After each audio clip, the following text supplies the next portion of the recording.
갓솔저 모닝 큐티의 윤용국입니다. 아침부터 말씀을 먹는 여러분에게 축복이 있기를 바랍니다. 여러분, 이 세상이 어떤 시작이 되면서 뭐죠? 악한 마귀가 들어왔죠. 그게 뭐가 들어왔습니까? 죄가 들어왔죠. 그러니까 구약 성경의 태초부터 뭐가 들어온 거예요? 하나님은 이 세상을 선하게 창조하셨지만 뭐예요? 악한 마귀가 들어와서 죄를 심었죠, 이 땅에. 그래서 악이 창궐했죠. 그러면 예수님께서 이 땅에 오셔서 가장 먼저 하실 일이 뭐겠습니까? 그 죄를 회개하라는 거겠죠. 그 죄는 하나님과 관련되어 있고 하나님의 나라와 관련되어 있고 하나님의 의와 관련되어 있고 하나님의 이름과 관련되어 있겠죠. 그래서 예수님께서 이 땅에 오셔서 가장 먼저 하신 말씀도 회개하라 였습니다. 그러면 이제 예수님이 가시고 이제 사도행전의 시대가 시작이 됐어요. 이제 사도들이 예수님의 말씀을 따라서 사역을 해야 되는 시대에 이제 첫 시작에 이제 성령님이 오시죠. 그래서 가장 또 선포된 말씀이 뭐겠습니까? 회개하라는 거죠, 회개. 결국 우리 제자들이, 사도들이 또 선포해야 되었던 내용도 바로 회개라는 것입니다. 우리 인생에 있어서 우리는 다 사람들이 괜찮다고 그러잖아요. 다 괜찮다고 하는데 과연 괜찮을까요? 정말 우리의 내면 속에 뒤져보면 정말 우리 삶의 지난 과거의 삶을 돌아보면 정말 죄인이 아닌 사람이 있을까요? 우리는 수없이 죄를 봐왔고요. 죄인들을 봐왔고요. 악행들을 봐왔고요. 그러면서 내가 또 혹시 그런 죄를 짓지 않았을까요? 말로, 행동으로. 그래서 내 인생의 시작도 어떻게 보면은 정말 철저하게 회개함으로 시작해야 되지 않을까. 우리 대한민국의 교회에도 회개해야 될 일이 없을까요? 요즘 우리가 많이 WCC에 가입을 해가지고 정말 하나님을 배신하고 어떤 배역한 그런 일들이 우리가 하고 있지 않습니까? 이제 종교 대통합 시대가 되고 종교가 통합? 종교라는 건 어떻게 보면 엄밀하게 이 세상에서 만들어진 것이고 신은 오직 하나님 아버지, 이 세상을 만드신 하나님 아버지 유일신 아니겠습니까? 그런데 종교 통합이라는 게 말이 안 되죠. 그런데 그것을 은근히 우리가 관심도 없고 받아들인다는 거죠. 그러니까 사도행전도 결국에는 뭐예요? 그 죄를 드러내는 거죠. 그것을 회개해야 된다는 것입니다. 오늘 제가 사도행전 3장을 볼 차례인데 여기에 이제 회개하라는 내용이 있어가지고 2장이 또 표현들이 되게 중요해서 한번 2장을 좀 더 보기를 원하는데요. 2장 36절부터 42절까지 이렇게 보도록 이렇게 하겠습니다. 36절입니다. 그런즉 이스라엘 온 집은 확실히 알지니 너희가 십자가에 못 박은 이 예수를 하나님이 주와 그리스도가 되게 하셨다. 이렇게 말씀하고 있어요. 이제 이 말씀은 뭐냐면 성령이 임하시고 베드로가 오순절 설교하는 내용 장면의 이제 끝부분인데요. 그래서 베드로가 쭉 예수님에 대한 이야기를 이렇게 하시고 부활하신 예수님에 대해서 이야기를 하시고 이제 너희들이 죽였다 그 말인 거예요. 이스라엘 백성 유대인들이 너희들 이스라엘 온 집이 예수님을 죽인 거 아니냐. 그런즉 이스라엘 온 집은 확실히 알지니 너희가 십자가에 못 박은 이 예수를 하나님이 주와 그리스도가 되셨다. 그들은 그 당시에 있었기 때문에 예수님을 십자가에 못 박아 죽인 것이죠. 우리는 2000년 이후에 살고 있기 때문에 십자가에 못 박을 수도 없죠, 예수님을. 왜? 예수님이 안 계시니까. 그런데 우리가 2000년 전으로 돌아갔을 때, 예수님을 봤을 때, 과연 우리가 예수님을 안 죽였을까요? 과연 예수님을 그냥 쉽게 받아들였을까요? 우리가 유대인처럼 정말 그들의 예수님을 믿었을까요? 그렇게 생각해보면 또 생각해볼 문제죠. 그래서 이스라엘 사람들한테 알려주는 거예요. 이 십자가에 못 박은 이 예수, 이 못 박히신 이 예수가 바로 예수를 하나님이 주와 그리스도가 되게 하셨다. 주여, 주님, 주인. 이 세상의 주인. 내가 주인처럼 살아가는 우리가 주인처럼 살아가는 그 세상에 나의 주인이 따로 있다는 것이죠. 나를 예수의 피값으로 사셨다는 것이죠. 나의 주인은 누구다? 예. 그래서 매일 아침마다 우리가 매일의 삶 속에서 우리의 주인을 찾아야 되죠.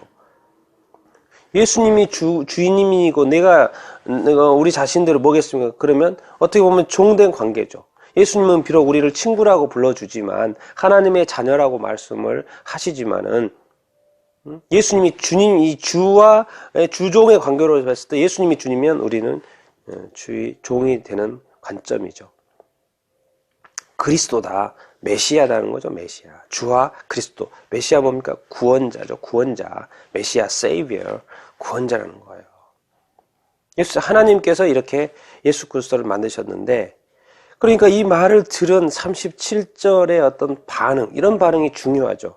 그들이 이 말을 듣고 마음에 찔려 베드로와 다른 사도들에게 물어 이르되 형제들 우리가 어찌할꼬 하거늘.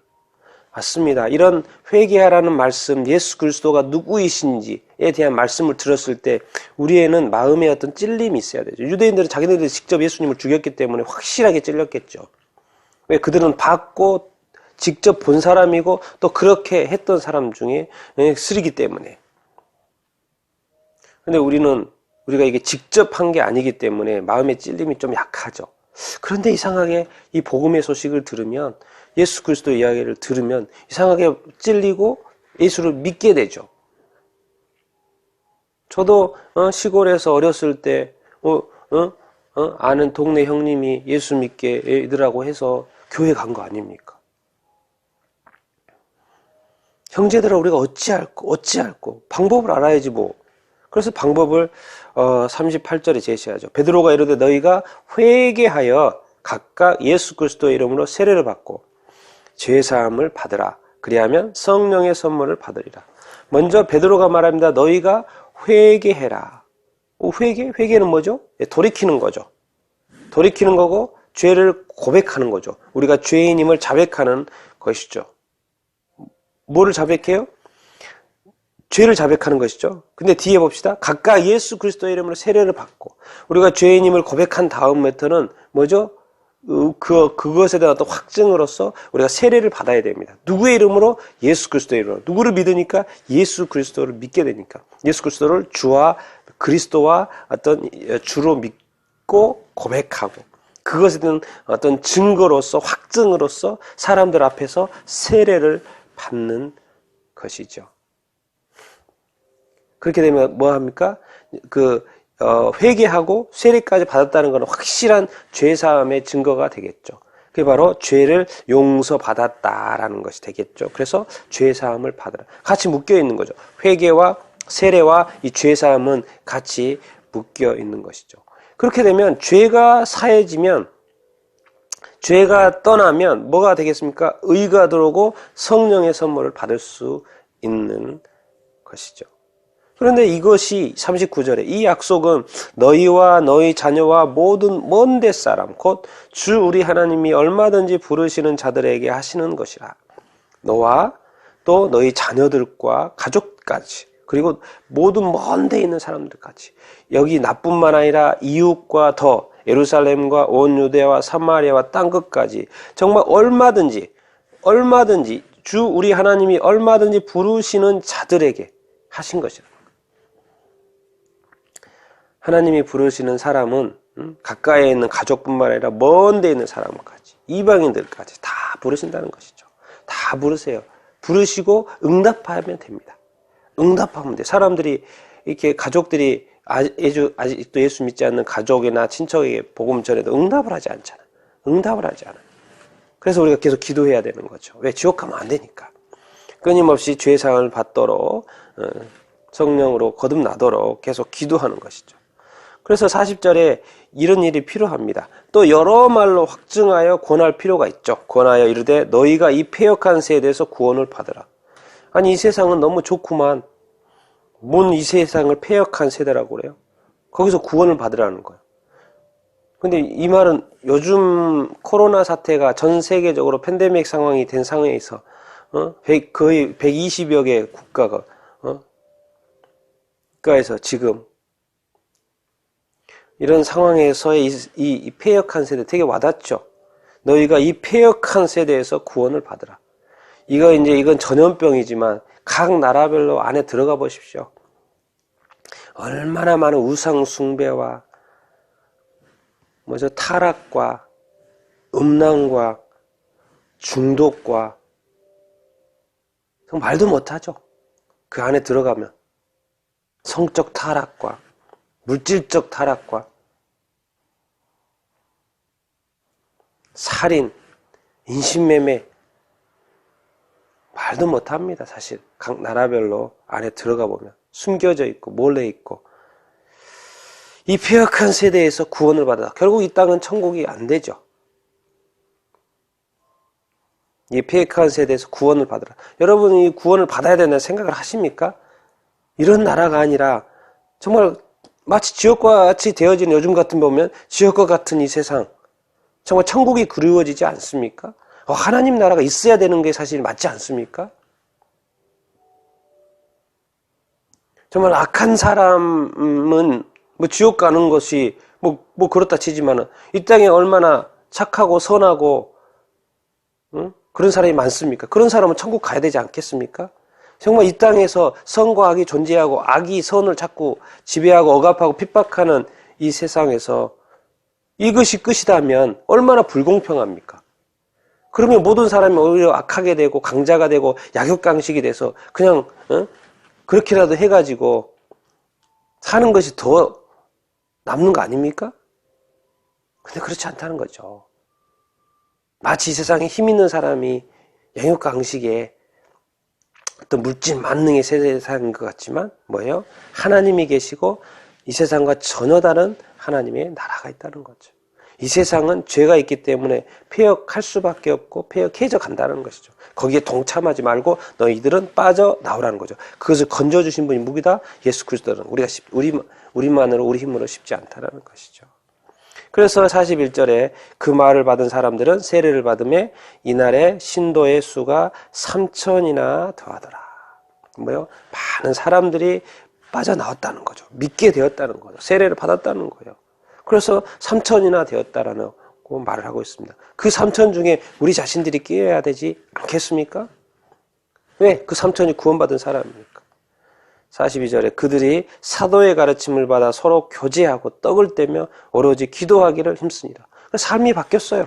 세례받은 다음부터는 가르침이 좋고 말씀이 좋고 또 서로 교제하는 게 좋고 떡을 떼고 서로 기도하고 너무 삶이 달라졌습니다. 이러한 삶을 여러분들은 살아보고 싶지 않습니까? 그리고 이미 기독교인으로서 그렇게 살고 싶다면 또 새롭게 요즘처럼 어수선한 이 세상 상황 속에서 이 나라 상황 속에서 정말 참된 그리스도인, 참신앙, 참믿음 그것이 뭘까? 혹시 나에게 또 죄가 없나? 이 주님 다시 오시는 이 재림의 때가 가까워진 이때 정말 나는 거룩한 신부로 준비되어 있나? 그런 어떤 우리 자신들의 죄악을 돌이키며 온전히 거듭나고 온전히 새롭게 되어지고 확실한 구원받은 자로서의 또 구원받은 이후에 온전한 삶을 살아가는 또 그걸 소망하고 희망하는